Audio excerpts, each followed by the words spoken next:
Good afternoon, ladies and menfolk. Welcome to Word Ninjas Live.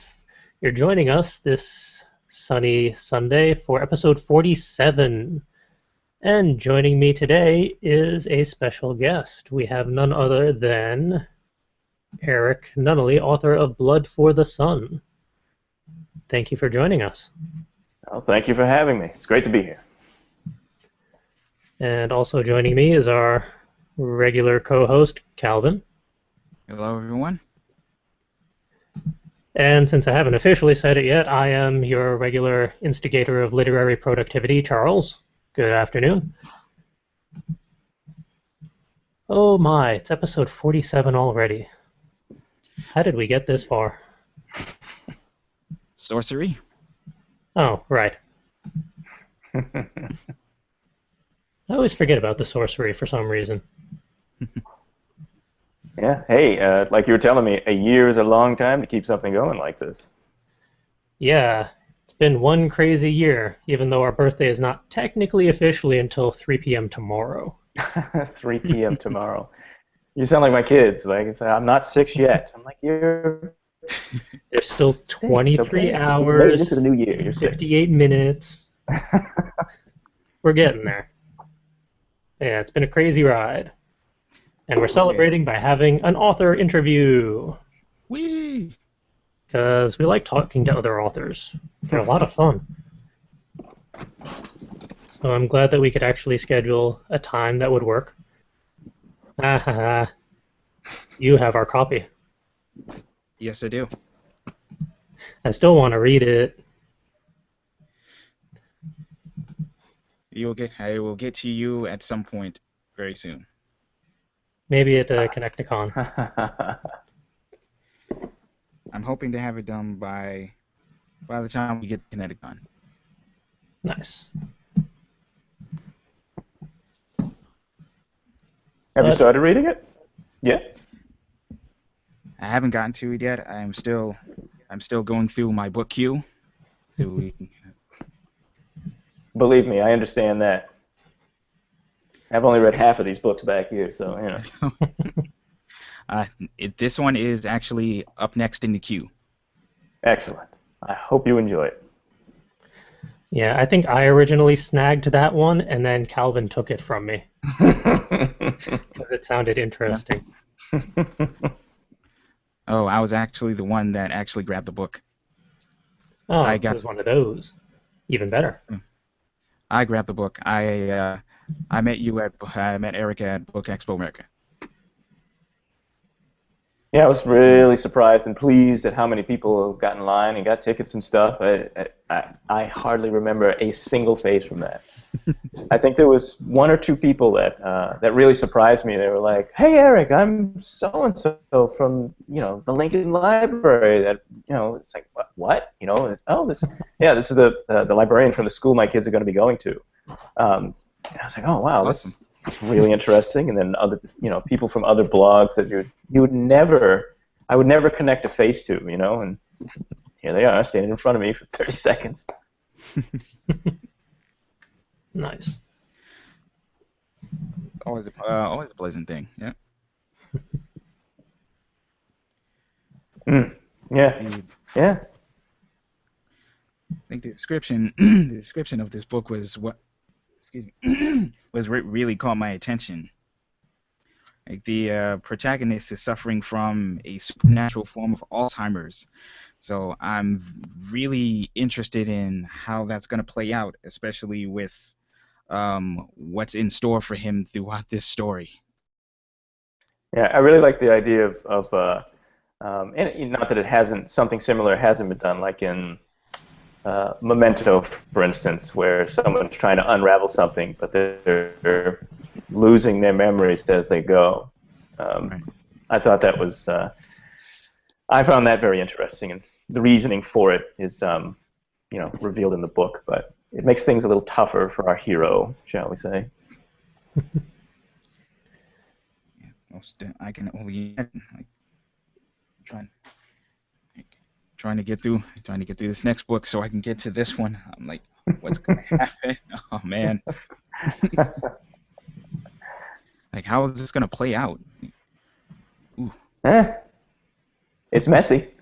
It gets messy. I think that kind of goes without saying. Yeah. Yeah, I really enjoyed setting it in, I grew up in a lot of the neighborhoods that are mentioned in the book. So, and it's a lot of places that I don't typically see represented in television or in books or anything, except in really particular niche publications. And I wasn't terribly interested in that stuff, but so it was really fun to bring that into the mix and fool around with that. And there's actually going to be a sequel that takes place there, and then I got to get on the road with the character. We'll see how long I can keep getting these published. All right, excellent. Seems like a good transition to roll into the interview questions, because for our viewers and listeners out there, what is your latest book, Blood for the Sun, all about, and how did the idea for it actually come about? Well, the book is about a werewolf who's lived a little bit longer than, well, he's somewhere over 100 years old, and his memory is slowly being eaten away. It's sort of a typical affliction among his kind. And in order to sort of maintain a certain clarity, he's started to learn many different things. And one of the things that he's latched onto is searching for or avenging the deaths of missing children. So it's sort of a selfish pursuit, but a noble cause nonetheless. And in this particular book, he sort of stumbles into a case where it turns out that children are being sacrificed up and down the eastern seaboard in the poorest neighborhoods of those cities to create a spell to make vampires immune to the sun. So there's a coven, there's a conspiracy that he sort of stumbles into and has to unravel. And I think with the second part was, where did it come from? Yeah, where did your idea for it all come from? I had always been sort of fascinated with werewolves. I always found them more interesting than vampires, and we've really had vampires shoved down our throats for the last 15 years. And I'd always liked the Wolfman, and I remember in the Universal Pictures being sorely disappointed when all Dracula had to do was hypnotize the werewolf, and suddenly he's got a dog. And I'm like, this is ridiculous. And it would happen over and over. And then there were a lot of stories that were they were based around the central theme of somebody losing themselves to the beast and running around and murdering people and dealing with the fallout, which is fine the first few times. And I was like, come on, why can't we give werewolves the same treatment we've given vampires or any of the other stupid monsters out there? So when I was in college, we had a comic that was published every semester or so, and I painted a few pages of what essentially became Alexander and his first case, where he recovers his adopted daughter, who's just been bitten. She's a baby, she's just been bitten, and he saves her, and he can't bring himself to kill her, to get rid of her, and ends up raising her as his own daughter. And that was sort of where the whole thing sort of came from. And I just really wanted I wanted someone that had those abilities, that had other problems other than full moon comes, I lose my mind and start killing my loved ones. And plus I like noir and crime and stuff, and action and thrillers and intrigue like that, detective stuff. So that's all that got thrown into the mix as we went along. Nice. Calvin, you better read that book quickly, because I really do want to read it after you. I'm working on it, man. I'm working on it. It looks like we got another guest here. Hey, dear. Hello. This is my daughter. She's going to give me a little bit of space so I can finish this interview. Thank you, darling. clearly I'm at home. Never would have guessed. This might actually tie into question number 2, but how smooth was your process from I have a story idea all the way to Blood for the Sun is published? Mm-hmm. Um, Smooth. It was not that smooth. I did this comic, the few pages, and the idea just kept kicking around in my head. And this was like a decade ago, more so now actually. And the idea of him being guilty for having murdered a child a long, long time ago, kept banging around in my head. And I started writing it, and I put it down. I started writing it and put it down. A friend of mine recently said that you get 10 years to write your first novel, and then 10 months to write the second one, if you get the first one published. And it really did take that long to write it. So it wasn't necessarily a bumpy road, but it was a slow one. I was working for myself for a couple of years, which afforded me a lot of time to write. And then I got laid off 4 or 5 years ago, and I ended up having another significant block of time to write, and I ended up selling the book to the publisher, Spence City.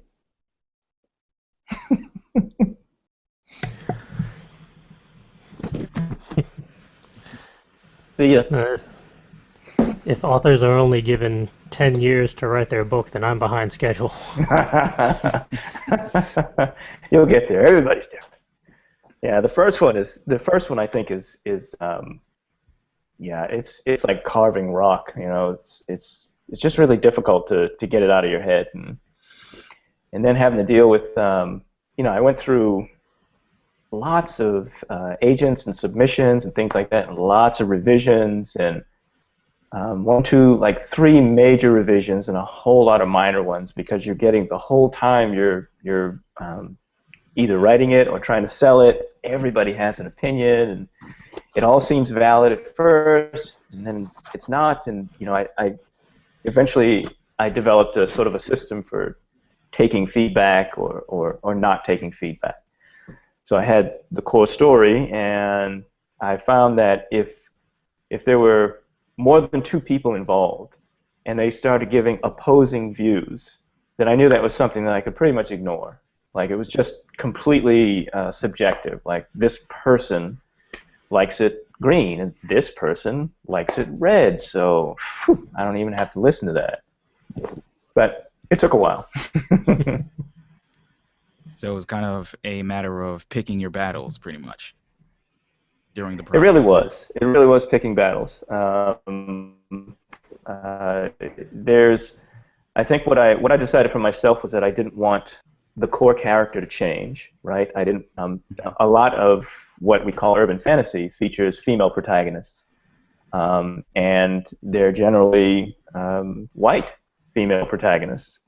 And I was like, I have this half black, half Native American, and that's what he is. That's sort of very much a part of his character. And I was like, oh, I'm not going to change that. I'm not going to change the settings. There's a lot of things that I was unwilling to change when suggestions came up. I remember one of the suggestions I got was from an agent was to have more fun with the senior moments that he has in the book. And I'm like, that's not fun. I mean, it's terrifying. Like, I had personal experience with Alzheimer's with my grandparents and some uncles, and I can personally only imagine how terrifying it is for the person who's suffering from it. But from the outside, it was I could see how disorienting it was.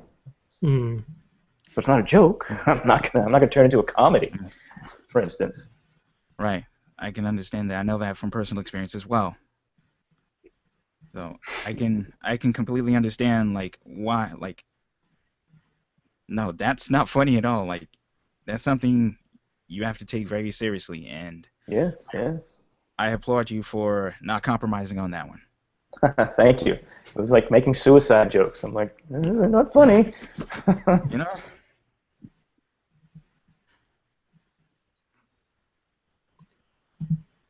Out of curiosity, what were some memorable milestones you had along the way? Um, I think the first really memorable milestone was I actually got an agent for several months. I had someone who was willing to represent me and shop the book around. And I mean, that was really exciting, and I was absolutely honored to have this person from this particular agency say that, you know, they were willing to represent me. But the more they shopped it around, the more they sort of gave it to slush readers at various publications, the more they felt like they couldn't represent the book in the form it was at the time. So I went from that memorable milestone to them letting me go as an author. So second milestone, and that's when the book sat for a while because I wasn't quite sure what to do with it. But eventually got back to it and eventually got it sold. So that was the third milestone, and it was an elevator pitch too, of all things, if you can actually believe that. I mean, if anybody ever thought that an elevator pitch was cliche, it's true. I had been at a writing retreat a couple of years earlier in New Orleans, and one of the things, it was a great retreat. They actually haven't run it since, but you got to work directly with a lot of established authors, and one of the things that we did was we worked on condensing what the book's about. So when somebody says, hey, what's the book about? You know, and mine was essentially, well, it's about a werewolf who has kind of supernatural Alzheimer's, looks for murdered and missing children to keep his mind intact. You know, just one sentence, just to sort of get out what the core idea of all the basics, you know, of what the character is. And I had met the publisher of Spence City. They had a table at a convention, and I was just chatting with them about books and things like that. I'm a graphic designer by trade, so I was just seeing like how do you go about getting the covers and doing the text and just having a conversation. And later that day, I happened to be getting on the elevator to go up to get something from my room or something, and the publisher stepped on the elevator too and said, hey, tell me what your book's about. So there we were. We had 3 floors. I had 3 floors to get the idea across. And she said, wow, that sounds really interesting. You know, here's my card. Send me the book. Oh, okay. Yeah, so that actually happened a lot at that particular conference. So that's, if anybody's looking for writing advice, there's some right there. Nice. If only a single elevator pitch was all we needed.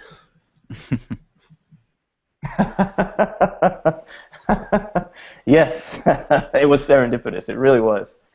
But there were many similar opportunities that did not involve an elevator, but certainly that brief amount of time where somebody says, "Hey, so tell me, what's your book about?" And it was always after speaking with somebody for a minute that they, I guess, don't ping off of their radar as a psycho that they would have to deal with, because anybody can pick up a pen and say, hey, I'm an author, and show up at a convention. And I know these people don't want to have to put up gates and filters and whatnot, so they hold very tightly to their contact information until they feel comfortable. Mm. Hmm. Well, you've already given us several bits of advice for fellow writers, but is there perchance another piece you might be willing to give? Yeah, first of all, I'd say a lot of people spend a lot of time trying to figure out how to write. And I think if you're interested in crafting stories, it's something you've been interested in almost all of your life. So you've sort of absorbed many different ways to construct a story. And I'd say that people need to be comfortable with how they do it. There's no right way to do it. I happen to write in a big burst where I write 3 or 4 chapters, and then I'll, as soon as I hit the wall on that, whatever was stuck in my head, then I'll start an outline, just so I can map out where everything's going, start to fill in the blanks, and understand, it's a book, so there's there's a lot going on to keep track of. And I think some people get hung up on stuff like that, like, do I use note cards? Do I use an outline? How do I do this? And it's like, don't sweat it. Whatever feels most comfortable. And I would just reiterate, not being a jerk. If you're out talking to somebody, you have to understand that sometimes they're done talking to people, and they don't have time to speak, or they might have a complicated process for you to submit something, but that's never a reason to not be professional. You should always be professional, because that first impression could last for years. It only takes a few minutes to make a nasty impression. Like they'll just remember, this guy was awful. I never want to speak to him again. Yeah, I tried to keep that in mind during Book Expo. Whenever I would go to another table, like, don't be mean, don't mess this up, don't scare them away. That's right. They've been sitting there at the table for hours. You've been wandering BEA for hours. People get tired, they get cranky, they're hungry, whatever. But never a good excuse to not be a professional in some regard. If you want to enter a profession, you should be a professional about it. And I'm pretty sure we didn't scare too many people. We were pretty nice. I'm sure. I'm sure. I tried to be on my best behavior that weekend. I'm glad that I actually haven't. It's been very rare to actually meet somebody who's really off their game and being nasty or something. I'm glad it's a minority of people that are typically mean. They get ostracized pretty quick anyway. So.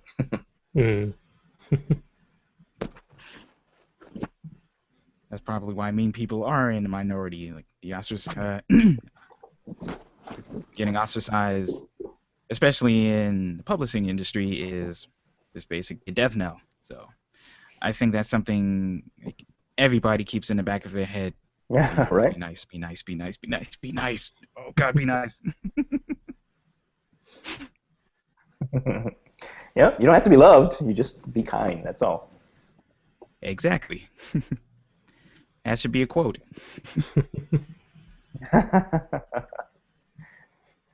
It is just make sure you attribute it correctly. That's all. That's all I ask. Not a problem. Yeah, make sure to keep your attributions accurate, because I can't afford to get sued. I am quick with a lawyer. I got it.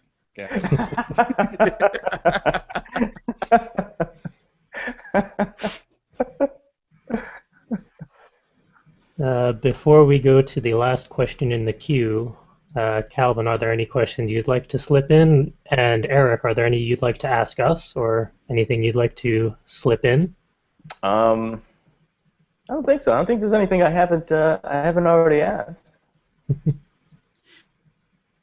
I think like we're live now. I'd just like to know when it's when all is said and done, when it's available, so I can help promote.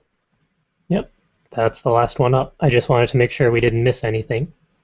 Excellent. I think all bases are covered for me. I'm just trying to get through the current book right now, so I can get to yours and dive deep into it, and then pass it on to Charles. So we can eventually bug out about it together. Yeah, I'd love to hear from you guys when you're done reading it. Good or bad. Love to hear. I've been having a lot of fun live tweeting all the books that I'm reading. So far, primarily from Spencer Hill Press at the moment. I've kind of been trying to go through that entire gift basket. So I think that one's going to be, 2 books away in my queue. I think I have another one that comes after the one I'm in right now. So once I start live tweeting it, I'll be sure to let you know. Excellent. I know that well, for me personally, like all these genres that are out there, when you say YA, urban fantasy, this, that, or the other, horror, thriller, that, we do that so we have some sense of what's going on. But I think there's not a stigma, but there's kind of an identity attached to it. Now, I haven't read or typically read a lot of young adult stuff, and Spencer Hill Press is a lot of young adult, and Spence City is sort of supposed to be their sort of grittier urban fantasy imprint. But I've read a few of the Spence books, and all I'm saying is I've been pleasantly surprised, and especially after going through the professional process with them, knowing that they're not just putting junk out, which is great. Right? They're taking authors and they're really putting them through the editorial process and proofreading and everything, and then you get a good book, which is, how about that? How's that work? So I hope you enjoy them. They should be pretty good. Yeah, Spencer Hill Press has definitely made it into my top 10 favorite publishers, even though I've only read 3 and 3/4 books from them so far. Nice. Which ones have you read, out of curiosity? We got Copper Girls and Copper Ravens by Jennifer Provost. Got The Other Tree by D.K. Mock, and then I'm reading Death and Mr. Right. I have Copper Girl. I haven't read it yet. I think it's look at that right here. But I did read The Other Tree and Death and Mr. Right, and both of those are really funny. They were a lot of fun to read. Again, pleasantly surprised. Wasn't sure what to expect when I cracked that spine, but those were both very enjoyable. Yeah, I'm looking forward to talking to all of those authors as well in the future. That's right. You're kind of working your way through. It's gonna be great. Yeah, we have a whole slew lined up now. I'm excited. Excellent. I think we've taken enough of your daughter's time. I'm sure they're ready to have you back. They are. We're going to go jump rope or something now. Oh, nice. But before we let you go, we would love to let viewers and listeners learn more about where can they find Blood for the Sun and your other works. I think the quickest, two of the easiest ways would be to go to my blog, erricknunnally.squarespace.com, or to my Amazon author page, even though the book's available at Barnes & Noble and a couple of other outlets. My publisher, Spence City, is currently working on a new website, so it's going to launch a new site that I'm sure will make it a lot easier to find not only my books, but other books published by there, and it'll be just spencecity.com, easy to find. So yeah, I think those 3 places should do the trick. Nice. Yes, viewers and listeners, go check out his website, go check out his books, purchase copies, not just one copy, copies, plural, so you can share with your friends. That's right. And then let us know what you thought of it so we can all geek out together. Yes. All right. We'll be nice and let you go, but thank you very much for joining us. We really appreciate it and getting the chance to talk to you. Awesome. Thank you. Hey, thanks for having me. I really had a good time. It was a good conversation, guys. I wish you the best of luck with the show, and hopefully I'll be on when I get something else published. We'll see how that goes. Yeah, definitely. All right. Take it easy, y'all. See ya. All right, take care. All right. Hey, that was fun. It's always fun to have other people on the show and be able to talk about their works and stuff. It's always kind of fun to pick the brains of, well, any author, but like indie authors. I think the whole indie scene is kind of a crazy monster within itself, and always fun to dig into. Yeah, I feel like the traditional publishers, although there's fewer of them now, seems like each year another one of them is merged or acquired, so there's even less now, but they have a pretty set formula, which is very slow to evolve. So you kind of know what to expect from the big three or the big four now. I forget how many.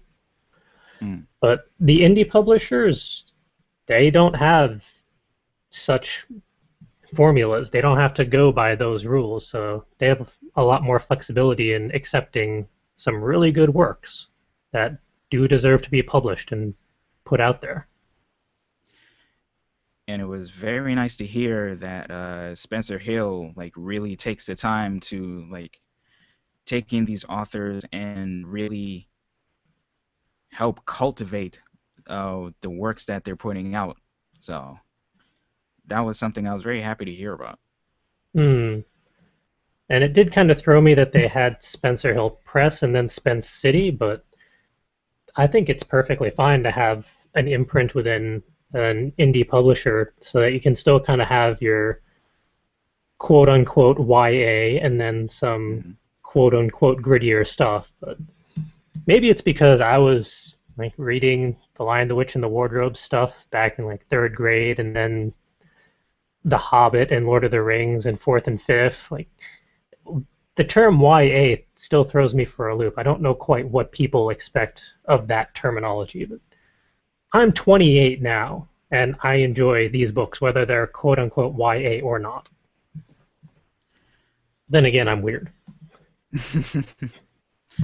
You're in good company, but to be kind of fair, it seems like YA, like the YA genre has gone through like several iterations over the many generations. So it's kind of safe to assume that like, there's no set definition. It's just whatever the times call for it. Hmm.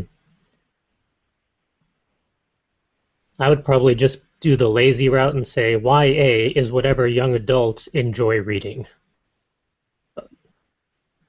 I'm sure some publishers would have issues with that statement. And chances are some librarians too, because I can only imagine what that does to their sorting system. Oh, I can only imagine. Ooh. Yeah, how does the Dewey Decimal System account for YA? Because that didn't exist as far as I remember back then. I can only imagine how they had to resort things. That'd be a good question to ask a librarian. Maybe that could be an idea for an article. Yeah, I'm gonna have to reach out to some of my librarian friends, see if they have an answer for that. Hopefully, it's not one of those dreaded questions that they're just gonna roll their eyes at and then sigh.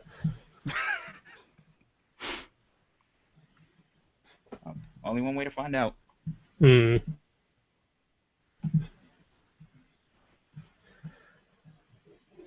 Well, now that we're done with our interview, I guess it's time for talking points. Although nothing really jumped out at me this week in regards to talking points other than the one that I put in. So I don't know how much we're going to get out of this one, but it's worth raising anyway of why everyone should read more books, not just writers, just people in general. Because I actually had a couple conversations this week with various friends and coworkers of how do you read this all those books? Like you're going through a book every 2 days. Like, well, I like to read, and everyone should enjoy reading because they should. Damn it! I actually had a better train of thought, but it's slowly fading away. I think it was primarily because as a writer, I start reading a certain type or a certain micro genre and think, gee, these are some really interesting concepts. I wonder how I could work it into my own stories. But then I start migrating to a different micro genre, like with Spencer Hill Press, and like, these are some other good concepts. How can I utilize those?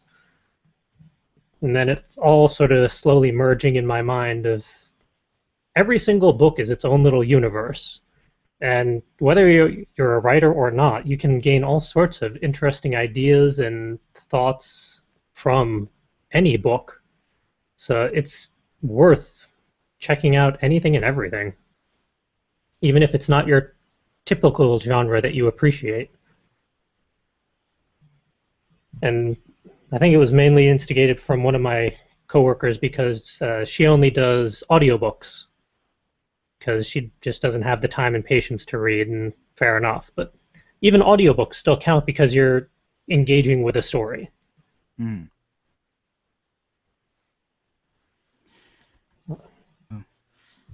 Um, for me, like, the reason why everyone, not just writers, should read more books is because like excuse me, it's a great way to just get yourself out of.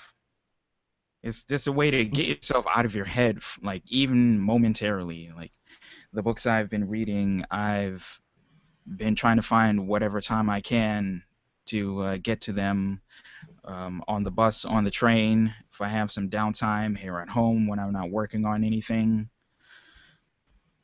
at lunch, just to get away from everything inside my head, everything around me. And it's actually been like a very nice sanctuary for me, something I've be perfectly honest with you, I've never really utilized in the past. It's only it's really because of Book Expo America that I've been really interested in reading again. Like even back in elementary, junior high, high school, books were never really my thing. Like I was the music kid. Like I could listen to music all day, like try to decipher lyrics, try to analyze song structure and prose that way.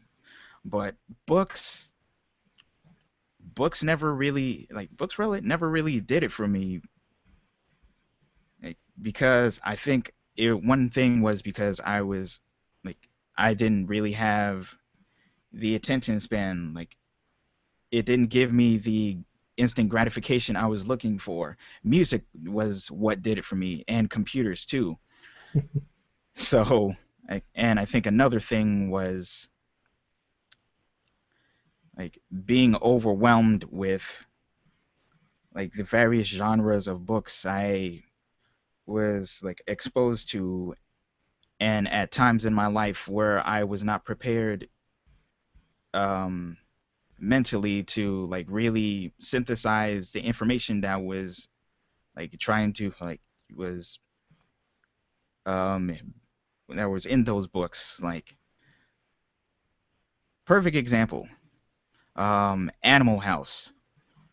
That was a book that I read in junior high school, and I was 11 years old, and nothing from Animal House like really like jumped out at me. Like all the topics about like like um society building and like all the repercussions and slings and arrows therein, did I just could not for the life of me, I couldn't get it. I just could not get it. It was just entirely over the Completely head. over my head. And because we would read like all these advanced books, well, advanced for me at the time, like it was just incredibly disheartening that I would read all these books and get nothing out of it. So obviously my grades suffered because of that, and like it really just kind of pushed me away from my desire to read. Like over the years, I found plenty of books that have caught my attention, but just never really sparked anything for me. Like I think just like that, having that desire to read just wasn't there for me. And even with really good books that I found, and I've been trying to read on my tablet. Like I have a bunch of great books in my tablet right now, just waiting to be read, and just I don't know, the desire was never there, so I couldn't latch on to them. latched onto it. But ever since Book Expo America, like that's something that has really changed my perception of books completely. That like kicked down that wall of like disdain for books. And so between that and seeing all of the authors there that were so passionate about what they put together and their eagerness to get their books out there and to meet people, and knowing that they wanted to like really make the public happy with what they put out there. That's what really sparked my desire to read again. And also knowing that there's so many fantastic books out there right now. My diabolical plan has worked. I mean, yay. And yeah, you knew exactly what the hell you were doing when you gave me that ticket for Book Expo America. Yes, Calvin, come and take photos and pretend to be press for me, and nothing else. I would say you bastard, but I really thank you for like, bringing me to Book Expo America. It was something I definitely needed. Same So here. so TLDR version of what I just said.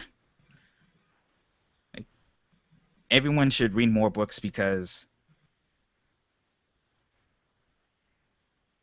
honestly, there's no like I don't have like a particularly sound reason about why people should read books. They should just fucking do it. Like I get think away get away from yourself for a little bit with a good book. mm, yeah, I think there's two main points to add on to all of that. Uh, One is read because it's enjoyable, not because a teacher or someone else in society says, read, damn it, and then tell me what all of it means. No, Right. having to actually read a book and then figure out why is the door blue? What is the significance of the blue door? It's because the author made the door blue. You don't have to write a 5-page paper on why the door is blue. Read the book because you enjoy the characters or the plot or the author or the publisher or whatever. Or even if the cover looks shiny, read it because of that. Or listen to the audiobook version for those who prefer the audiobook versions. I don't want to discount those because those are perfectly reasonable and worthwhile as well. Right. So read more books because books are worth reading. You don't have to uh, break them down and figure out the hidden meaning 12 layers down. You can just enjoy it because some of the characters are entertaining and silly. I think another, And I'm sorry, go ahead. now go ahead because I need to figure out what my second point was. I Oh, lost it. I think another thing is just having a book in your hand, just having this trove of entertainment that you can just like sit and uh, thumb through at your own leisure. There's just something about it that you cannot that cannot be emulated. Like just having the physical book in your hand, like the tablet cannot replace this experience. Like as great as audiobooks are, like audiobooks cannot replicate the feeling that you have just to sit back, go through this book. It's like having this book shoving this book in your face when you get to like a really good part in the story. It's like there's there's nothing like it, and I'm so sorry that I didn't realize that until now. Yeah, I think my other point was primarily US based, but it can also be somewhat global, is we are an incredibly overstressed society. Like ridiculously so. We're going to give each other heart attacks very Yeah. easily nowadays for some reason. Books are a nice escape to that. You can go into another world. You can experience other characters who do fantastical things. Even if it's a memoir or an autobiography, it's still distancing yourself from the ridiculousness of reality. And that is very useful and sometimes, actually, very often necessary. Yeah. Like even if books like make you, even if you come across a book that makes you feel like there's a book out there that you find yourself relating to, like with a character, like just knowing that you're not that character is a good is, like helps you escape whatever you're dealing with, whatever stress you're going through. I think I bring that up because because of there is no end to this slope. Like that, like, the protagonist in that book, like I I was want to slap him upside the head. like even as daft as he was, like there were points where you can really relate to what he was going through. Yeah. There are plenty of times like, why would you do that? Why would you say that? Put in that scenario, I'd probably do something either exactly the same or very similar. Yes.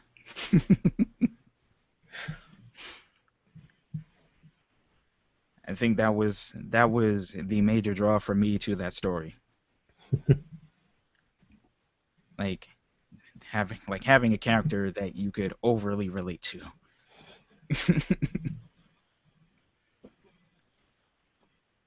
So, long story short, read more books. Do it for your sanity Mm. And your blood pressure. and your blood pressure. Oh, that too.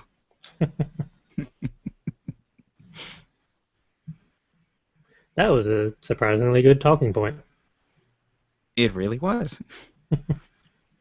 Actually, it took a little time to think about that one, especially given recent events. So it was Mm. something very much on my mind and like very very much something that hit home. Yeah, well, for myself, I haven't, before Book Expo, I actually haven't been reading that much. I really slowed down. I've mostly been using my train time to sleep, Mm, but partly because I have 29 books in my pile, and partly because I really do enjoy reading, and I love finding new stories, new authors, new publishers, all of that. It was a very good instigation to get me back into it. like it was definitely something we both needed, and I think it was something to definitely prepare me for Kineticon. Like having a different view of like what I want to get out of the convention this year. I think the last 2 years were just to just be there and to have fun and to take everything in. And this year, not just to take everything in, but knowing a little better of what I want to get out of it, like what I'm like different things I want to look out for, like things I want to say to authors and exhibitors who are going to be there. Yeah, it's interesting to have both perspectives of I've been an attendee and I've also been a vendor. Hmm. So I've seen both sides of it now. And now I've been an attendee visiting vendors. So that's kind of an in between spot. So it's Right. interesting to see all the various angles and how everything plays together. So this is going to be a very exciting year for conventions as for when we're vendors, because now I know exactly how I kind of want to spin it towards the attendees to make it worth their while and entertaining. And I also have a couple ideas for our battle plan of how to talk to some of the authors and literary guests that are going to be there, and a lot of the other special guests because they keep on adding more every freaking week. And I haven't checked the list this week. They added one or two more this week. I forget specifically who, but I know that or at least I noticed this week that the voice actors for Invader Zim and Gur are going to be there. Nice. And I'm curious, is Power Rangers having an anniversary this year or something? Because all of a sudden I'm seeing a resurgence of Power Rangers as guests at conventions. Uh, it's possible. It is very much possible. I think uh, this year or coming up very soon is the 20th anniversary of Oh, Power Rangers. Lord. That's weird. That's frightening, man. Like I remember Power Rangers very clearly. Like very, very clearly. I remember the original Power Rangers back when it was season one and several seasons after that, as it got progressively weirder. Right. That was one of my guilty pleasures back then. Oh, same here. Like Power Rangers and all of the various mecha based shows that came about after that. Yeah, there were a whole slew of them back then. VR Troopers.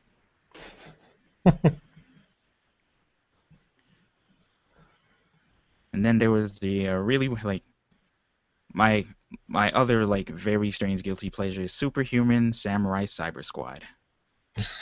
I never got into that one.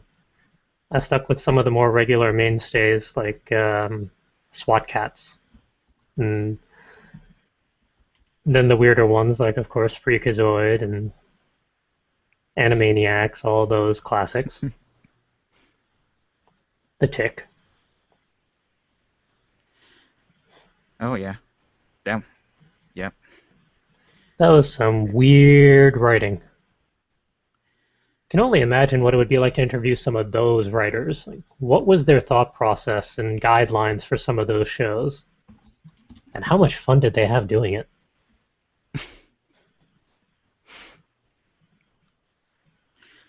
I think that that should be something we should work for. One person I would love to talk to is Paul Dini. Paul Dini is Uh, respon Paul Dini is responsible for Batman animated series and also okay. Freakazoid. So that's two Sold. reasons I want to talk to him. Sold. Add them to the wish list. Excellent.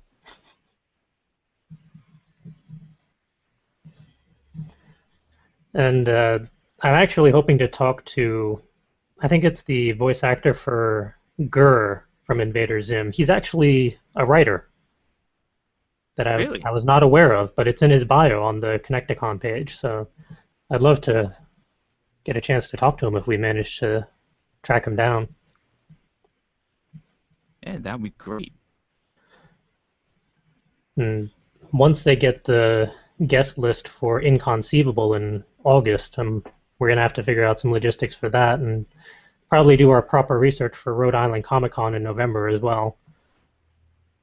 That guest list is crazy. And it's only getting crazier. Mm. Yeah. I, I'm looking through the Kineticon guest list. Richard Horvitz is going to be there. I'm excited.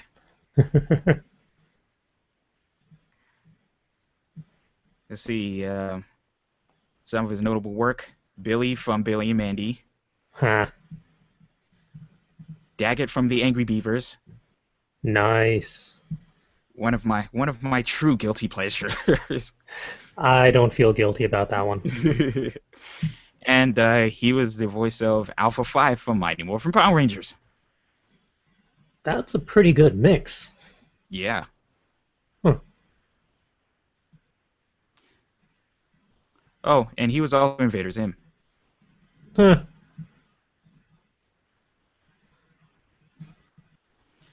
So, We're yeah, gonna have a lot of fun at that convention. Yes, we are. Yes, we are. I'm still putting everything together, which actually I'm not sure if you've seen, but pardon me a moment. Mm-hmm.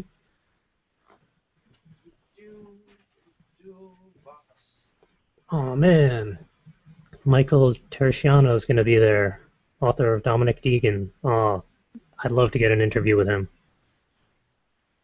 He does fantastic storytelling. Let's see who else.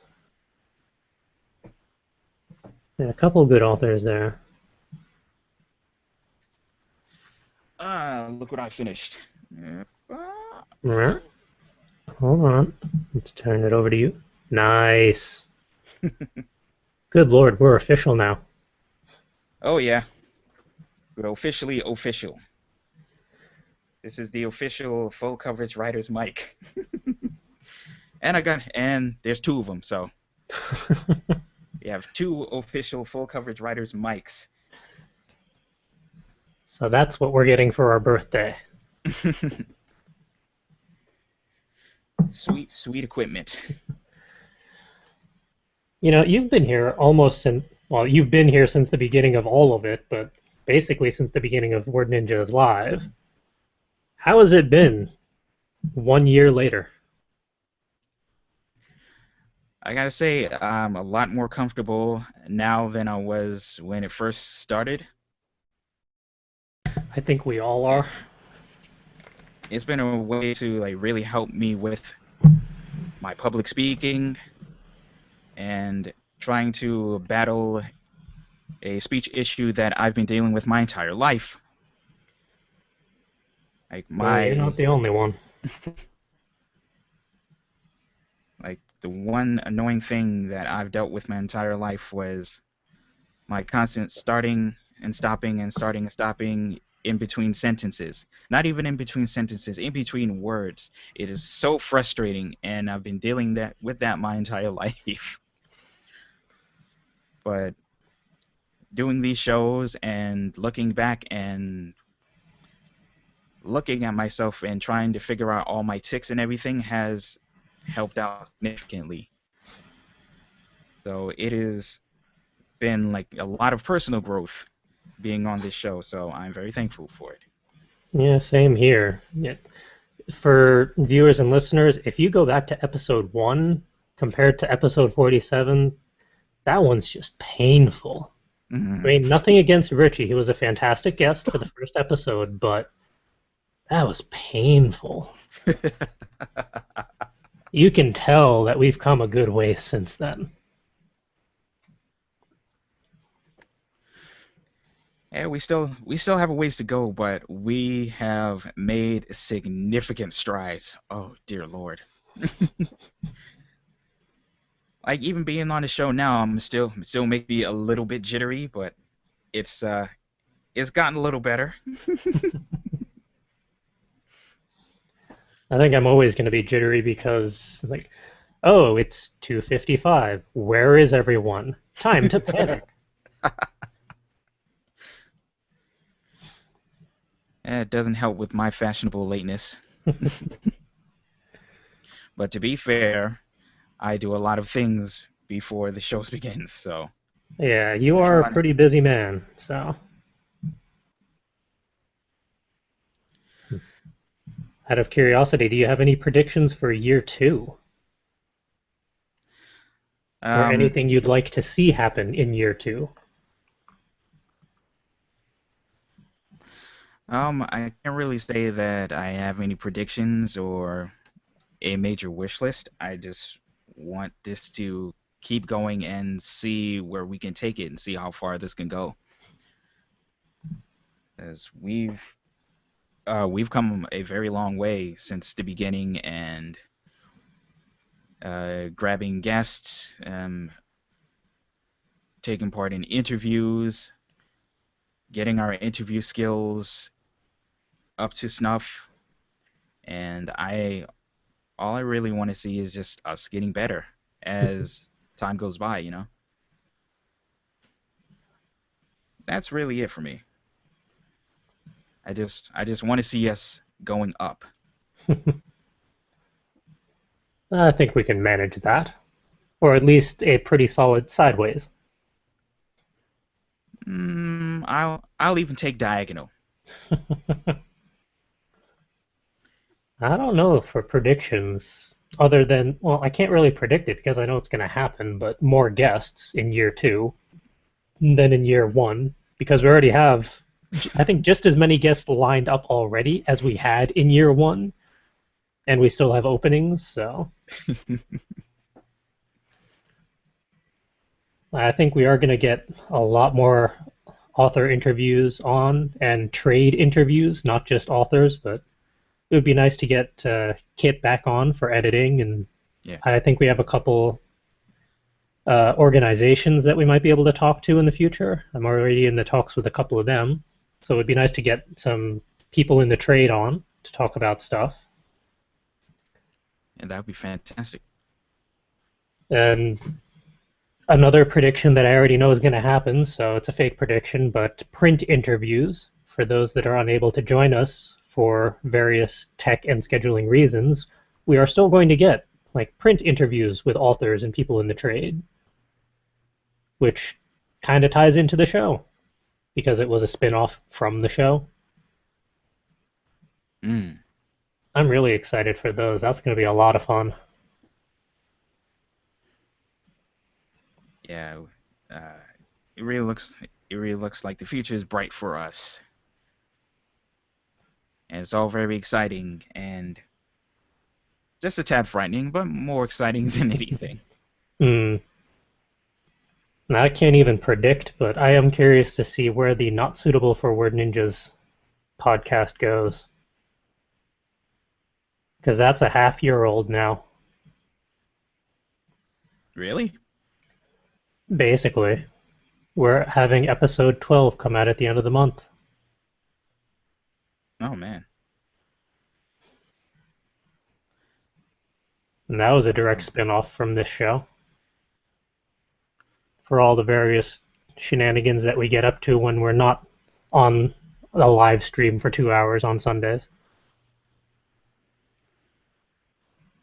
Wow, we're doing pretty good, man. Yeah. And 47 episodes in, I started solo, got a guest on for episode 1, and then now I have a crew of 4 other people who are all scattered across New England pretty much with various distractions at the moment. So we've come a we've come a long way, and we're gonna keep on going farther until we take over the world. Or at the very least, a medium-sized island. That works too. I'd be good with that. Preferably one with minimal pollen, because Ugh, a yeah, lot of us have allergies. So yeah, I'm one of those. Ugh. same here. And it would have to be an island with a very good internet connection, so we can continue doing live streams. We'll just have to make sure we keep in contact with all the proper cell phone companies so we can get a couple of towers on our island.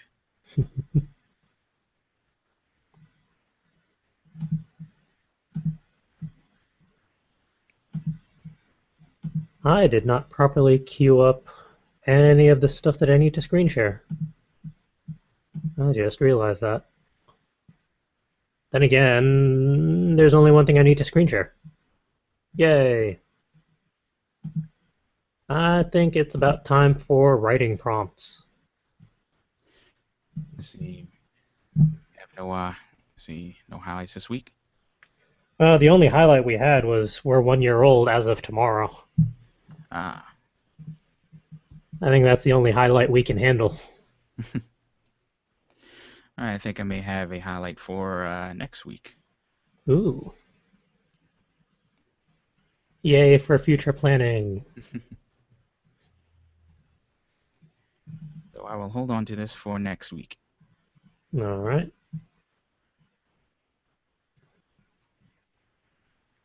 Right, writing prompts. Oops. It doesn't work if I minimize that window. Oh, right. Screen share doesn't like it when I'm on different screens.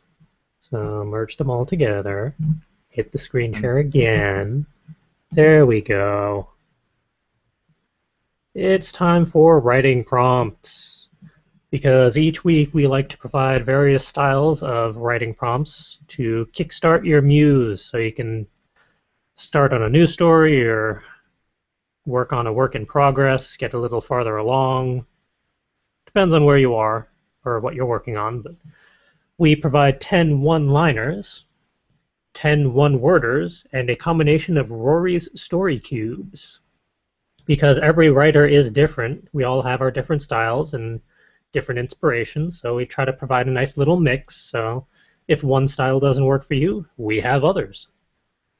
Now, seeing as we only have 2 people on the podcast this week, someone's going to have to double up. I'll definitely do the one-liners.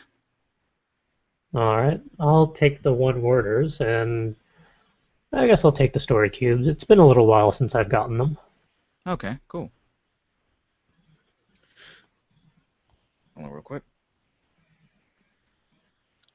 Okay, here goes. Your one-line writing prompts for this week are as follows. It's a shame you lost your head.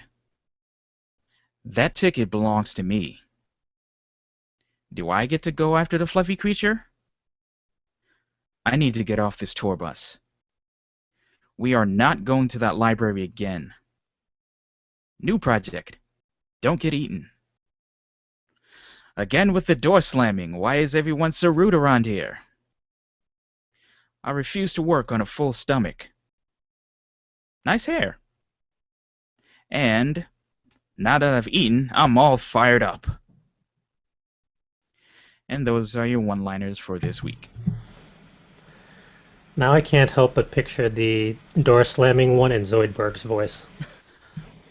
Again with the door slamming. Why is everyone so rude around here? Woo!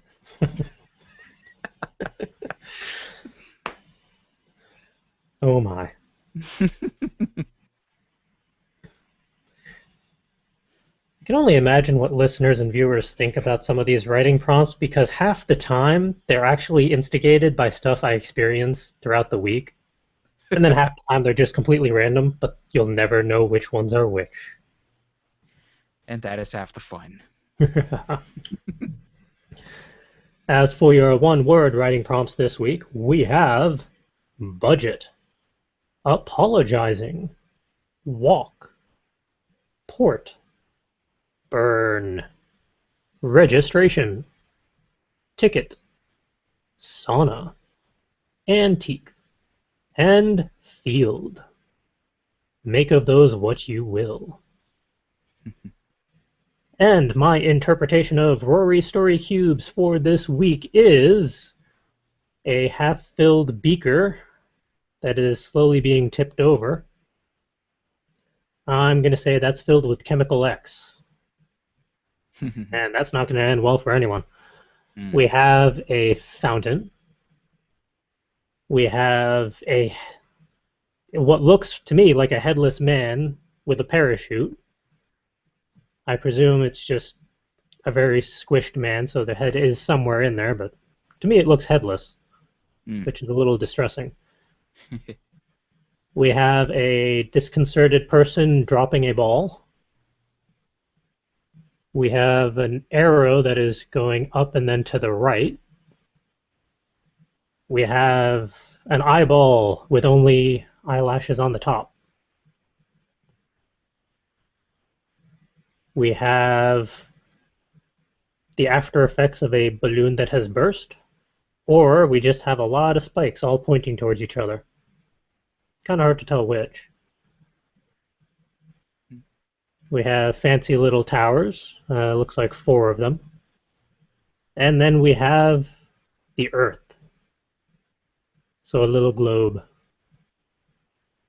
And we shall take it over, but only at night. That's the best time to do it. And the most fun, too. Indeed. And that is your Muse food for the week of June 22nd. As always, you do not have to use all of these, or even any of these, writing prompts. They are merely meant to get your Muse kick-started. And if you happen to write a short story or flash fiction based off of any of these prompts, or anything that comes from these prompts, we would love to read it. You can email us a copy or just send us the URL where we can read it via our email, which is wordninja@fcwriters.com, conveniently at the bottom of the PDF. And depending on the length of the piece and the content, we hopefully will get to enjoy it and read it on a future episode of the podcast. I still want to do that one of these days. That would be fun. Alright. Next up is goals and aspirations. 1 year later, we finally tweaked it a little bit to be a little more applicable to all the various co-hosts, as they're not always on a weekly basis. So, how did your goals go from last time rather than last week? I'm going to kick things off because I have a whole slew, as usual. And I see Calvin is still typing. Compile stuff for secret meetings. My Indigo, Meerkat, and Pickle secrets are all progressing again. They're kind of back on track. Mainly because I kind of did an internal audit and figured out just where everything stands and where everything needs to go, and created a little micro guideline to keep things going, which was very much needed. Good. Coordinate interviews. Yeah, we have a few going now. Next week, we have Michael Kapp, author of Invasion of Heaven, for episode 48. And I'm still waiting for proper confirmation for Jennifer Alice Provost and Lisa Amowitz, but we've narrowed down the dates. And there's a couple more where they're a little farther out, so not going to talk too much about those, but we also have more trade and publisher groups that we're in the talks with. Those we have not even narrowed down the dates, so that's going to be an ongoing process, but we have a lot of people on the interview list, so it's going to be exciting. I see. Like I noticed that. I noticed that yesterday. It's like, whoa. And there's actually a couple more I need to add to that list. Good Lord. I mean, that's fantastic. Yeah. That's going to be fun. Now, they're not all going to be on the live show, because some of them, their schedules are just as ridiculous as ours, and they don't overlap, and some of them just can't do live streams for various reasons, so I think that's where the print interviews are going to come in handy. Okay. And we're actually going to get one or two on the Not Suitable for Word Ninjas podcast, so just the audio interview, because their schedules are just as ridiculous as ours. So, Hey, but that's going to be fun. And the spin-off show is for all the stuff that can't make it onto this one, so it's perfectly applicable. Hey, perfect. And Kineticon inventory. I have 40 button designs formatted out of 76 because I created a new one inadvertently. So now I need to finish formatting the others and print them, because we're going to be doing a production day or afternoon on Wednesday now. So hopefully by next episode I'll have more progress on that. Our Warping Time to Be Creative booklet is being proofed and betaed, and I'm slowly formatting the stuff that has been reviewed. So we will have that by Kineticon. Hooray! Excellent. And having an actual battle strategy for Kineticon. We should get on that.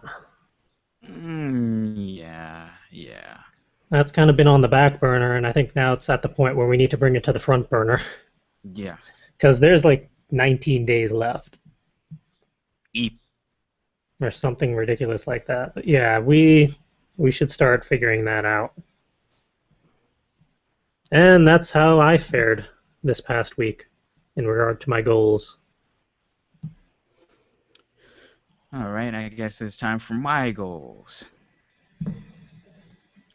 So let's see. I had finished catching up, and I am happy to report that I have caught up with everything. I am current right now. Hooray!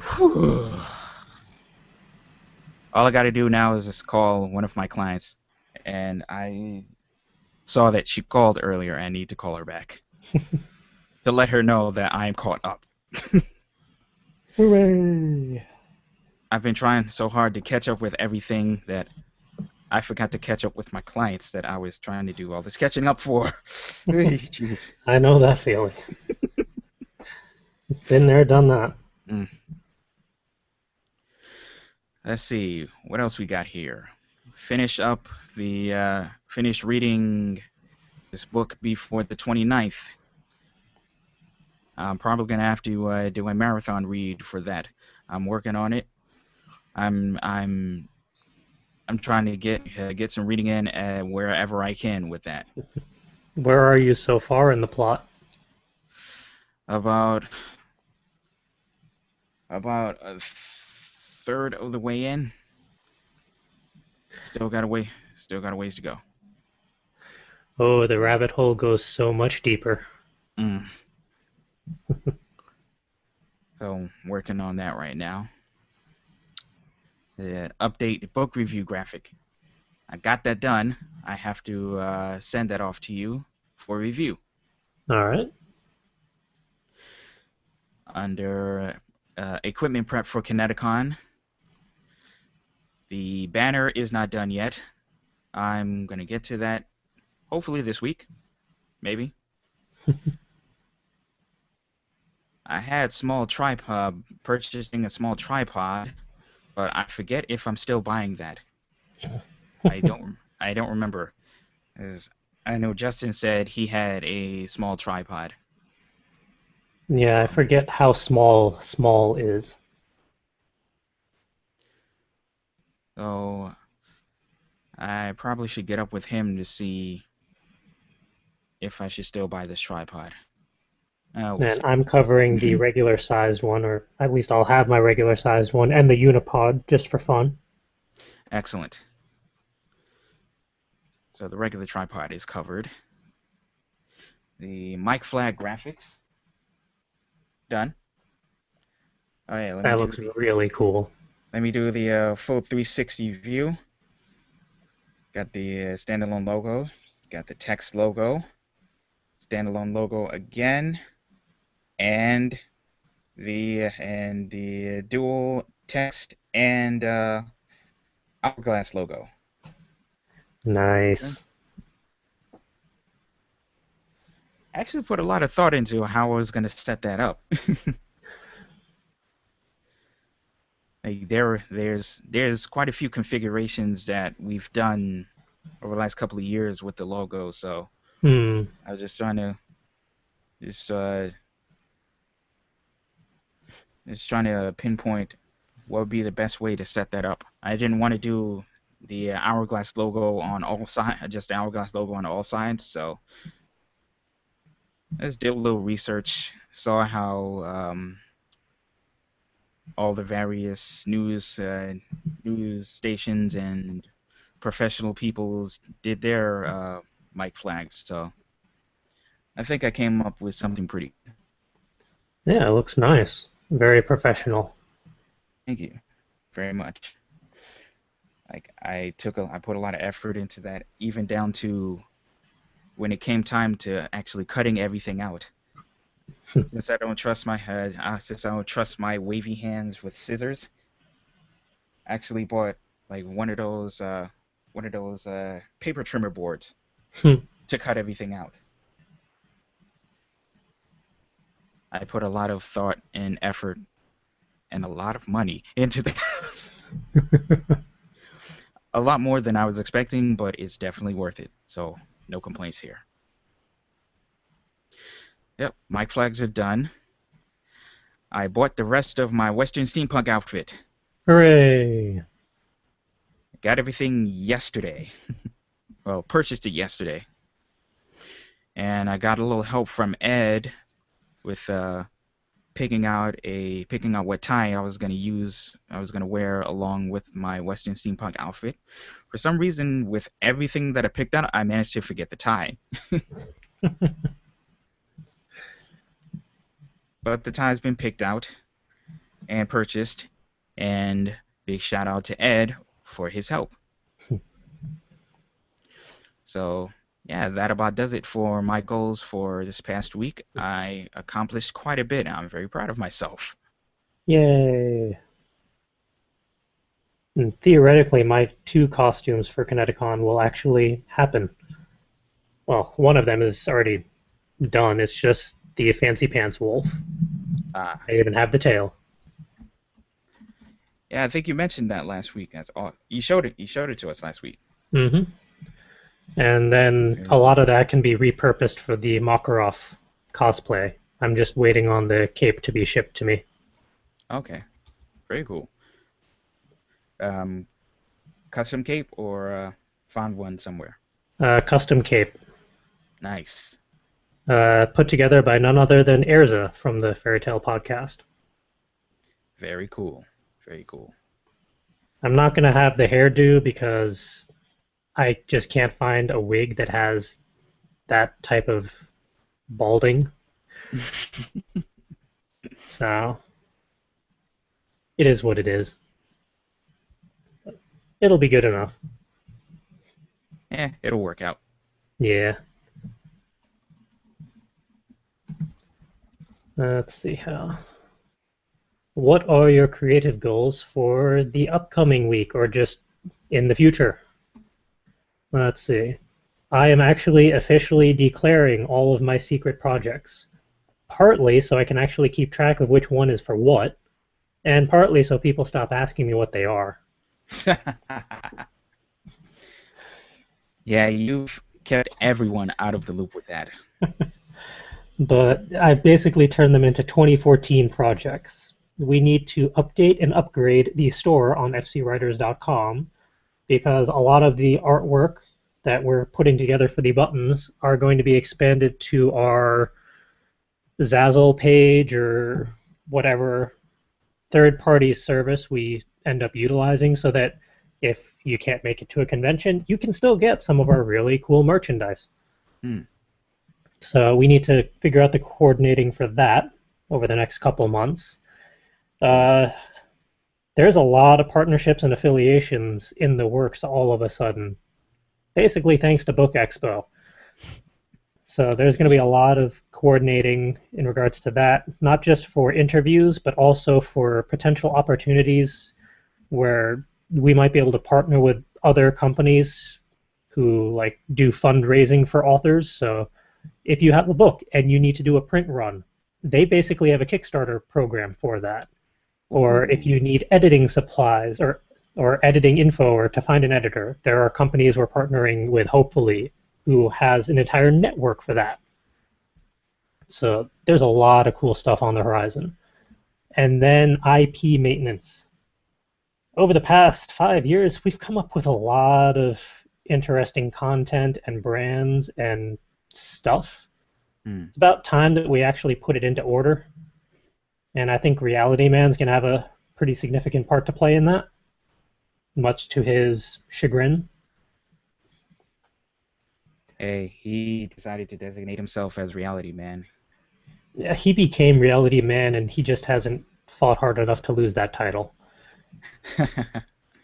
But yeah. He And probably then really likes that title. it's very fitting. Hmm. Definitely. And then there's ongoing interviews and networking opportunities that need to be coordinated for this show, the Not Suitable for Word Ninjas show, just print interviews on the website, a couple other things in the works. It's getting crazy over here, It and it's really is. awesome. Hmm. And I'm into it. Definitely.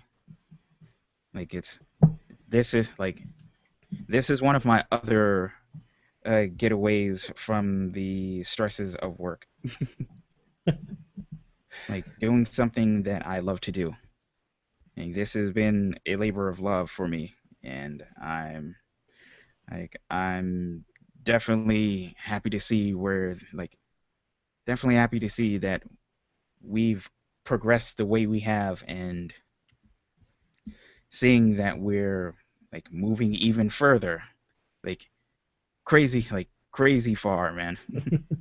Like farther than we could have ever imagined. That one day in 2009 where you were like, I need a website, I have this idea, let's see what we can do. And then all of a sudden, we're actually partnering and affiliating with other companies. We're having author interviews with people we've never met before until now. We are vendors at conventions. Yeah, We are running panels at conventions. Good Lord. we are slowly building an online media presence. Holy crap. Yeah, all of a sudden, we're actually utilizing social media. Like, who does that? And then people are actually interacting with us on social media. What is this ridiculousness? It's awesome ridiculousness. It's awesome ridiculousness. If it hasn't been a word before, it is now. I gotta make Copyright sure. 2014. I gotta make it Urban Dictionary official. My only other ongoing creative goal is convention inventory. Actually, conventions, plural, inventory. Oh yeah, that's right. Because Kineticon is the big bad, or really the big good, but we also have Inconceivable and Rhode Island Comic Con this year. And Rhode Island Comic Con is, I think, it's bigger than Kineticon in regards to size and amount of people that show up. So we're going to need to be prepared. Yeah, this like is bordering on intimidating right now. Intimidating and exciting. But I yeah, don't. for those, we need merchandise, we need the booth set up, we need to figure out our pricing structure for some of our new products, like the Word Ninjas or the Ninja Cubes. Yes. And we need to get our pitch down for everyone because we're doing a lot of. We're not just vendors at these conventions anymore. Anymore, we've done one. We are also doing panels and interviews and press stuff. So we're not going to all just be chilling out at the table anymore. We're going to be even more engaged than we were before, which is exciting and terrifying at the same time. Like we're basically becoming a media company of sorts. We are becoming a resource repository for writers, and it's going to expand to creative people in general, but that resource repository is going to include a lot of entertaining content. It's going to be a fun ride. Oh yeah.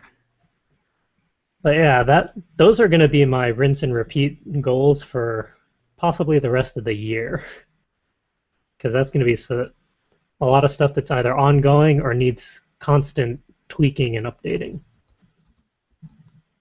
I'll probably add some one-off stuff here and there, like I want to work on this week, but for now, those are the priorities. Cool. And how about the Calvin? All right, I got pretty much 4 goals this week. I got finish reading this book in time for next Word Ninjas Live. Design and send out the design for the banner, so I can finally so get that in my hands. I have to figure out whether or not I'm buying this small tripod or not. I don't know. I just might pull the trigger and just get it. If you don't, I probably would end up with one anyway, because I need to go to the camera store at some point. So, Nah. Probably, if I'm gonna get it, I'm probably gonna get it this week. all right, you would beat me to it. This week is just crazy. And finally, I will consider doing something creative for myself, maybe. Do it. Like this year has been such a bust for me creatively. It's really sad. Like the last time I've had such a creative dry spell was college. I don't know. You came up with some pretty good songs back then. Well, that was after 2006. Fair point. Um, '04 and '05, nothing happened. It has nothing to do with the fact that we lived together at that point.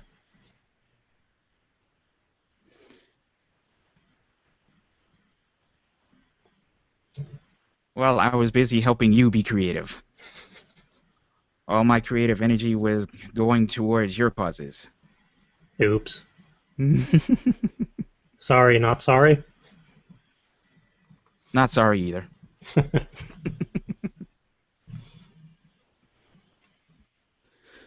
So that's that's what's down the pipe for this week. Seems like we're all going to be busy. Yeah, I'm still trying to excuse me, get everything together. Like now that I've caught up with everything and like my brain is not a giant jumble now. It's only a small to medium sized jumble right now. And that I can handle.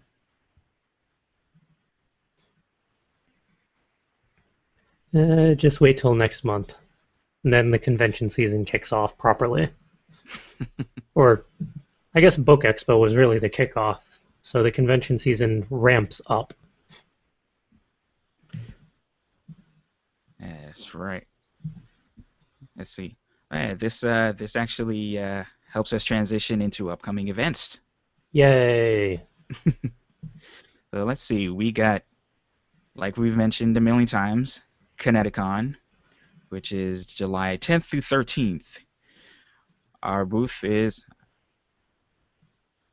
We're going to be obviously full coverage writers. We're going to have the whole crew there. Our booth will be AC32. And also at Kineticon will be our affiliate, Itty Bitty Sheep, at the AC31 booth.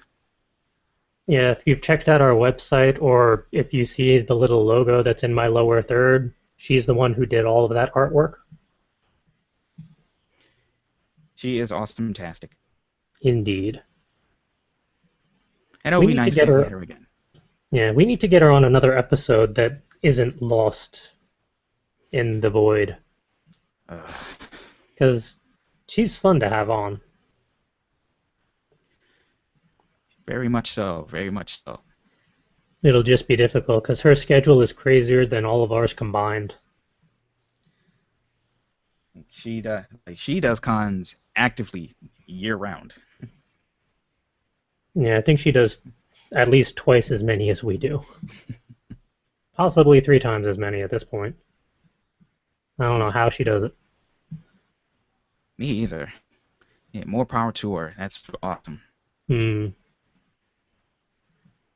And at Kineticon, Calvin and myself will be attending not only as vendors, but as press. So we hopefully get to actually talk to some of the special guests during some of the press junkets in the morning. Plus, I don't want this mic to end up going for naught, you know? Oh, we'll find a way to make use for it. I'm very excited about these press junkets. I gotta come up with my questions and everything. Yeah, I'm gonna have to do a review of the special guests beforehand and figure out which ones I'd like to talk to, and you can do the same, and we can coordinate accordingly. All right, cool. And on top of all that, at the same convention, we're also doing 2 panels. 'Cause why not? I will be soloing one on writing communities, why writing alone in a group is for you. That one's going to be Friday afternoon, if you can make it for that one. And will be hosting the Literotica one, 6 Do's and 9 Don'ts in Adult Romance Writing. Not sure how many of the crew will be able to make it for that one, but that one's Saturday night. So depending on which days you can make it, if not the whole weekend, track those down and come say hello. Yes. I will be there recording all of them. Yes, if you can't make it for various reasons, like you don't live in Connecticut and it's a little too far away, we are going to be recording the panels and a lot of other shenanigans and posting it up on the website. So stay tuned for that. Oh, there's definitely going to be at least one Word Ninjas podcast that will be coming out of Connecticut. Oh, at least one.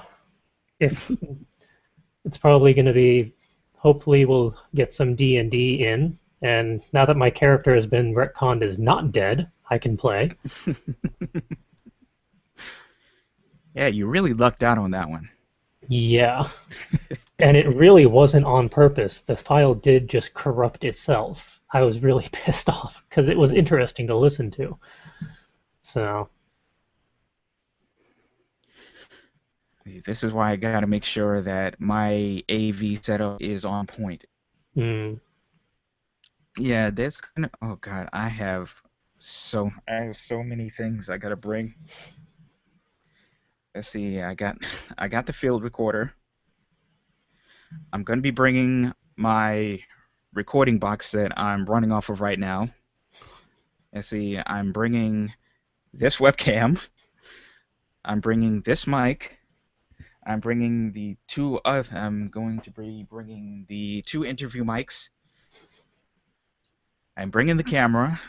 I'm bringing my 64 gig SD card to make sure that we have plenty enough space for me to record all this. Then there's all my lenses. And then there's the possibility of me renting a lens for the week, just for the sake of security and making sure that everything records nice and clear. Heck, I might bring this fancy light with me. Good Lord. Because why not?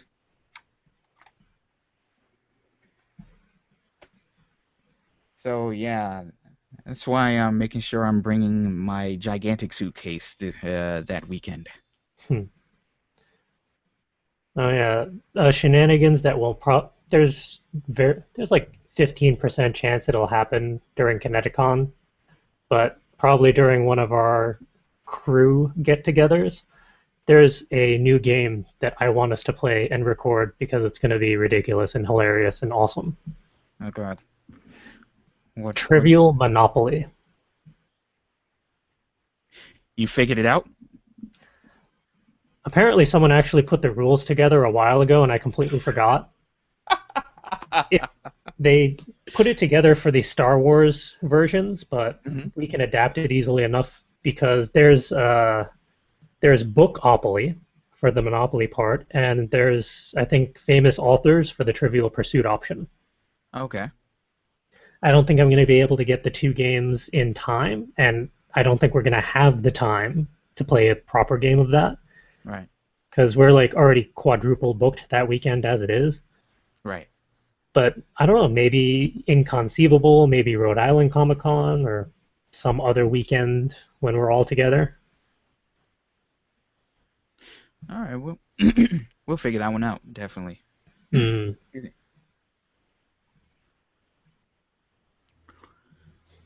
Oh yeah. Speaking of the other events we will be attending, August 15th through 17th, there's actually 2 conventions happening. You've got Connecticut Comic Con, where our affiliate Itty Bitty Sheep will be attending, and Inconceivable, where you, Will, and Ed will be partaking, and possibly me. and possibly me, possibly Justin. I want to come to this one, but I wouldn't be able to make it for the 15th. The 16th and 17th I'd be able to make. Okay. I have I have to check my schedule on that one. Also, we have New York Comic Con October 9th through 12th, which I will be attending, not as a vendor, just as somebody who will be taking in all the madness. I heard the tickets sold out absurdly quickly this year, like What's even that? more quickly than normal for New York Comic Con For vendors? for attendees,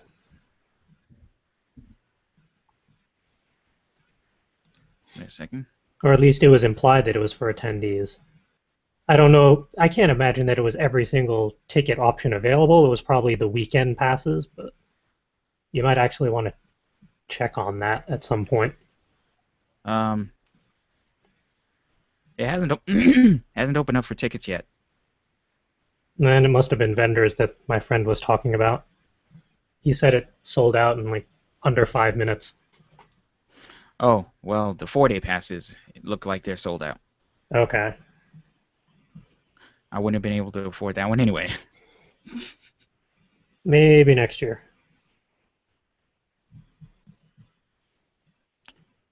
And we'll see.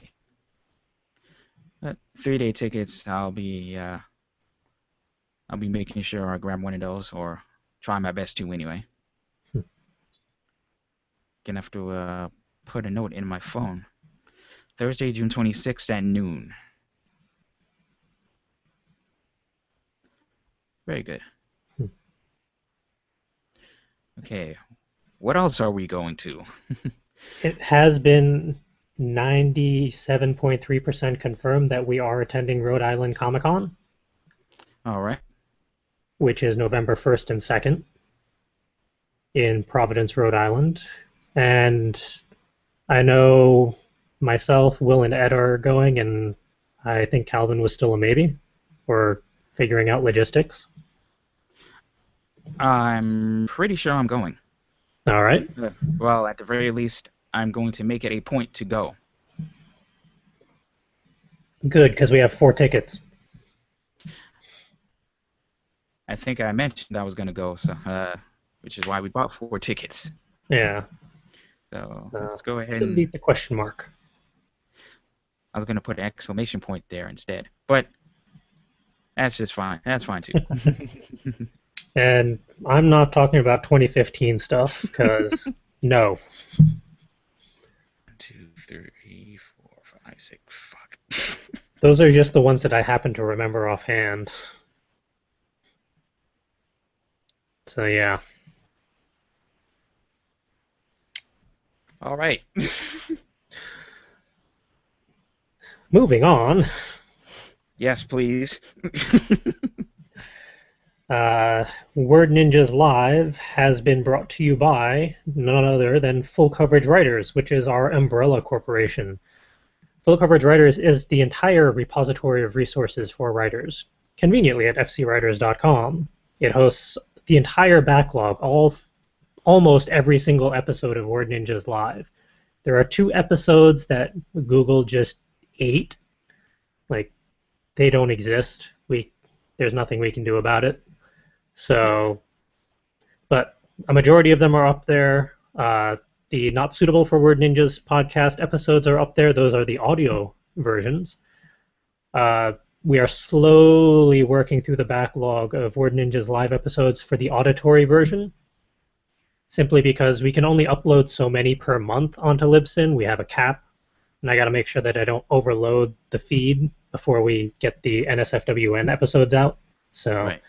It's going to be 2 or 3 old episodes per month, and then we're keeping track with each new episode we're posting up. So, and the master feed for that is inspiredthemuse.libsyn.com, and the links to all of that stuff is going to be on the website anyway. We also have all of the Muse food stuff, so our entire archive of writing prompts is up there. We have an events page, so whenever we get new media and content from the conventions or about the conventions, we'll post that up there accordingly. Uh, Definitely check it out for the conventions we're vendoring at, because I don't think it's been mentioned really that much, but we are doing the convention stories again. I'm bringing my typewriters Yes. with me. Yes. Yes. So yeah, if you're attending any of these conventions we're vendoring at, come to our table. You'll see a typewriter at the table. You can write anything you want on that typewriter, and you can add to our convention stories. And then those stories are then posted up on our website. I'm pretty sure that last year's Kineticon stories are still up there, and they're special. Yeah, that's a good way of putting it. Yeah. Uh, some people try to actually create a story out of it, and that's what makes it really entertaining. But then you get some random stuff mixed in. So it's a treat. Oh my. I'm reading. I just came across the first Friday Con story from last year. Oh, good Lord. How bad is it? I think your silence says everything. Okay, this one is actually kind of tame. Oh, it got worse throughout the weekend. I think Saturday was the worst. Yeah.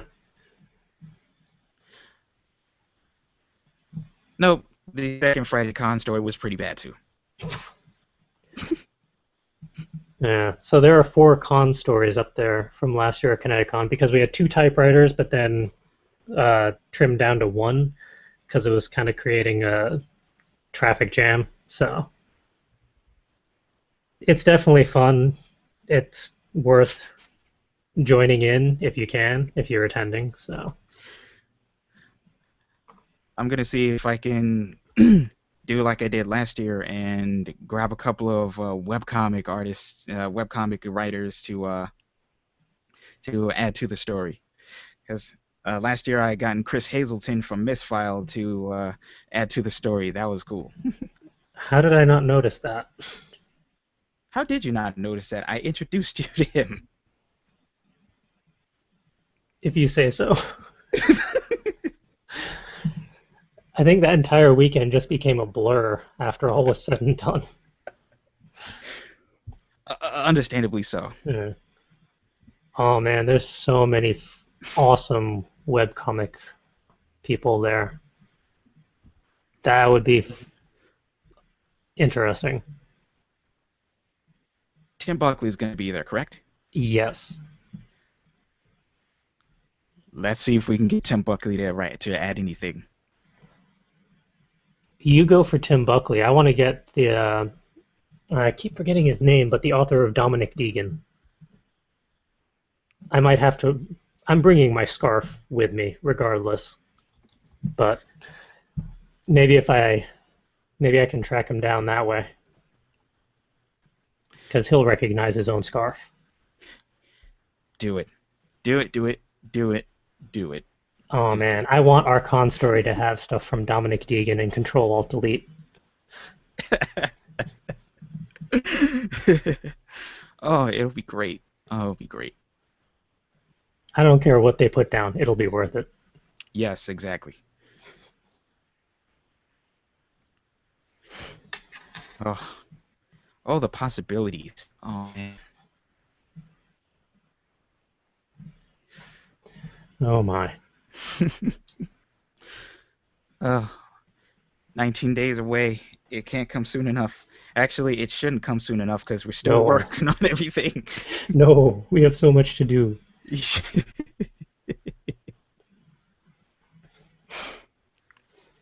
Speaking of so much to do, I think it's about time we wrap things up. Yeah. Yeah, as always, if we happen to entertain you in any way, shape, or form, you can show your appreciation by subscribing to our YouTube channel. If you're watching this, you've already found us, so it's going to be nice and easy. But if you're listening to the audio version, or you've tracked us down via the website or whatever other means, the convenient URL is wnja.us/YouTube.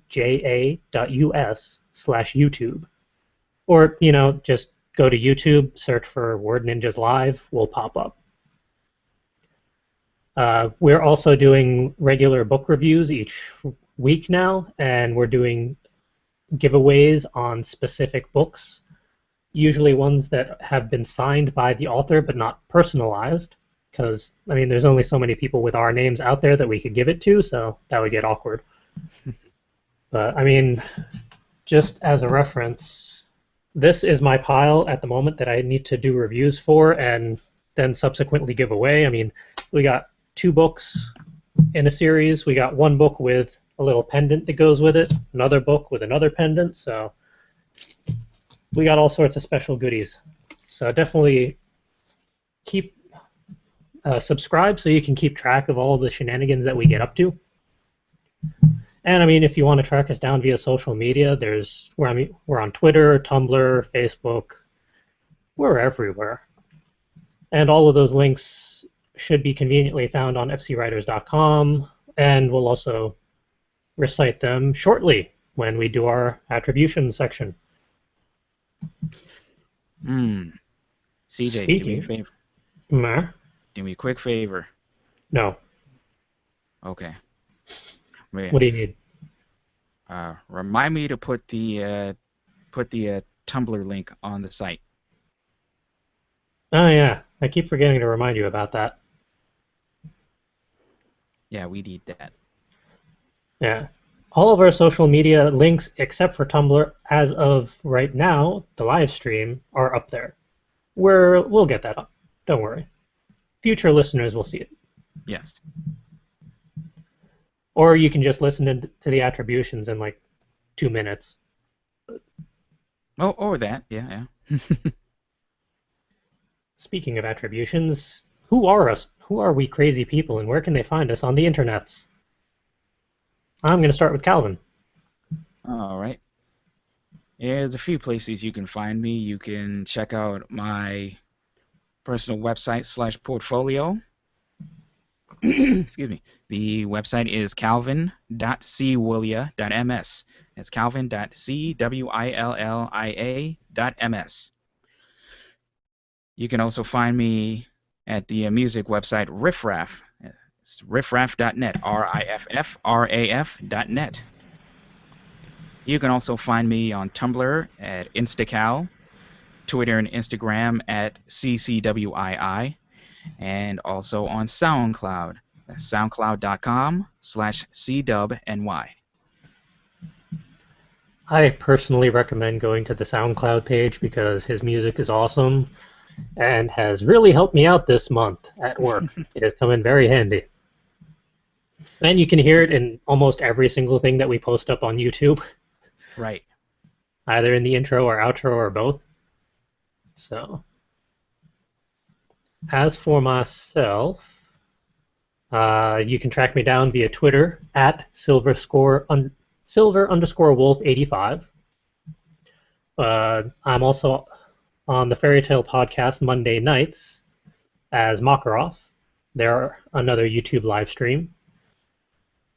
My personal Tumblr is fancypantswolf.tumblr.com. That is NSFW-ish. It's about 90% safe, 10% not, so you are warned. And as for Full Coverage Writers, which hosts everything and anything we do, our website is fcwriters.com. YouTube, as we mentioned before, wnja.us/YouTube, or just go to YouTube, search for Full Coverage Writers, Word Ninjas Live, we'll show up.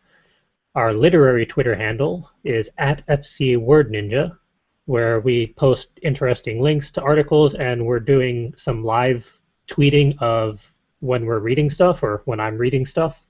I'm going to try and get the crew in on that as well when we can. Cool. And we also kind of start getting conversations back and forth with some of the authors, which is always fun. Our literary Tumblr is fcwordninja.tumblr.com.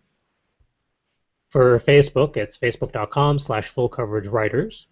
And for anything and everything else, you can just email us over at wordninja@fcwriters.com. And that is going to wrap up episode 47 of Word Ninjas Live and year 1 of Word Ninjas Live. Woohoo! We did it. So is this like season one, and now next week's going to be season two? Um, I'd say we should start season 2 with Where Ninjas Live 50. That works. Is that'll I feel like that's gonna be like the beginning of like the true craziness. Good lord. Yeah, episode 50 coincides with Kineticon, so you can only imagine what that's going to end up being like. With everything going on that weekend, we may have several things that we're gonna end up uploading either before the weekend is out or the subsequent week. Hmm. So I suggest you all stay tuned. And until then, tune in next week on Sunday for episode 48, where we have Michael Kep, author of Invasion of Heaven, on for another author interview. That is going to be exciting. And probably fair warning to everybody is going to be full of spoilers. Yes, we are going to set it up where the initial interview is we talk about the book and the standard like interview questions, and we're going to go through the full episode, and then the very end, it's going to be all spoilers, no holds barred, talking about the characters, the plot, what happens at the very end, because God damn it. Or I think as I put it originally, son of a bitch. But yeah, we're gonna be nice and try and save the very spoilery bits to the very end of the episode, so you can enjoy us for the full episode, and then that's kind of like the extra behind the scenes stuff. There you go. But yeah, definitely try to tune in for that one next week. It's gonna be a ride. I really look forward to that. As am I. As I frantically make my way through this book. And in the meantime, if you're on the YouTube page, check out the book reviews, because we're finally kicking off that series again where we read a book, we review it, and we do a giveaway. This time around is the Steampunk Adventurer's Guide. I'm giving away my signed copy after having reviewed it. So check out the video, read the review, and the convenient methods of how to obtain, or possibly obtain, your very own signed copy.